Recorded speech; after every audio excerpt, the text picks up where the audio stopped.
Alright, hello guys. In this episode today we're going to be looking at some items for introducing industrial craft.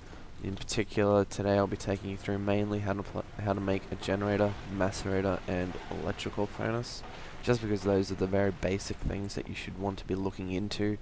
So what we're going to start off with is, I think first I'll show you how to make the glass fiber cables, mostly because they are the go-to cables. They go the furthest without losing any efficiency, and they can take, well, the largest amount of voltage as well for, what is it, they use EU, I think.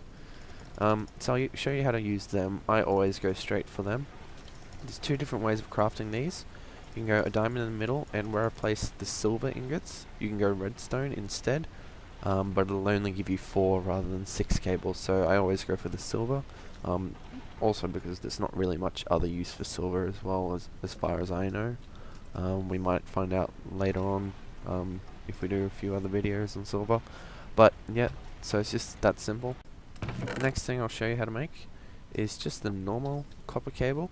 Now in Feed the Beast there are 2 different types of rubber, both are interchangeable, so it doesn't really matter which one you use. If you take 3 copper ingots, you'll get the uninsulated copper cable. Now you can just go straight up and go make like a hamburger, I guess. Because I'll be making a macerator and an electronic furnace, we'll make 2 of the electronic circuits. So we'll just go simple recipe. Next thing we want to do is we want to make an iron furnace. Now there are 2 different ways of doing an iron furnace. You can just take 8 iron and go around in a pattern like you would make a chest, like that, which is really, well, it eats up your iron pretty quick. Or you can go make a furnace, and then where did that iron go? Oh, there it is. Just make a furnace like this, and then put the iron around it like that, and it'll give you an iron furnace. So that there is probably going to be the better way of making an iron furnace, as opposed to using up extra iron. Next we want to make a battery for our generator. So again, this is showing you all the components that you will need, probably not in the nicest of orders. And we'll take that, and there's just a bit of crafting lag, as you can see on the server.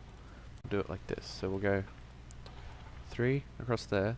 You can also do just a normal furnace and then 8 refined iron to make a machine block, but then it's just extra smelting. So if you're not already using a very efficient system, this is probably going to be better to just smelt the 3 refined iron.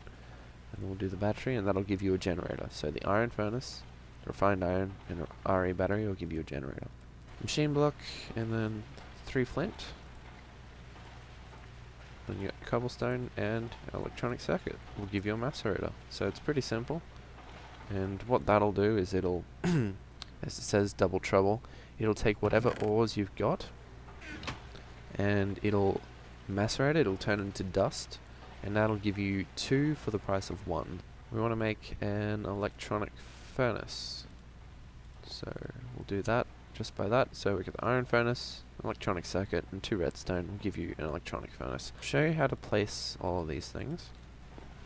So as you see here, I've got them adjacent to the generator. You don't have to do that. The generator can be, let's say, just here, and with that extra cable that we made, because this can go up to like 40 blocks away, you can do whatever crazy things you want. And then, well, that was the electric furnace, but this is the generator. So it's still the same principle, as far away as you want. Put the macerator down as well. So again, it'll, with I think industrial craft, it'll give power to whatever is in first. Anything. So if you've got something like this running along some cables, if this one's chewing up, so say if you've got something here and it chews up a lot more power, it'll have less power available to get to the second machine behind. So if you get to the more advanced stuff, you don't really want to be putting something like a mass fabricator first and then having all your machines run out of power, because they'll just chew up as much power as they can get. If you're not happy with the way you've placed it, don't go and break it with a pickaxe, because you'll end up just getting a machine block back. And that's going to be, for, right now it's not really much you're wasting, but for the more advanced stuff, you'll feel how much of a pain it is. But what we'll do is we'll get you to craft, instead of, because each mod has got its own wrench spanner thing that it does to move their machinery. So what we'll do is we'll get one of these things called a prototype omni wrench. Now this is a great little tool because it can be used by any mod. It's indestructible, and yeah, it's just basically like universal. So don't go for anything else. They do break. It's just a bit of a pain to like remember which one is which and whatnot. I always just go straight for one of these because it lasts forever. Just how you craft that is cyan wool down the bottom, gold ingot, and then 2 diamonds. It is a bit pricey, but it is really worth it. So when you're going to move it, just remember to disconnect the power always, otherwise you will still break the thing. Oh, speaking of which, some tools, especially for industrial craft, still have a chance to return you with a machine block. I think the more advanced you make the tool, the lower that chance gets, but there's still a chance. So once you've disconnected the power, go and pull out your prototype omni wrench, then hold shift, the crouch button, and then right click, and it'll bring out the block for you. So then you can pick that up and put it around wherever you want. So we'll just put that back there. Just for today, I think that'll wrap up our basic introduction to industrial craft.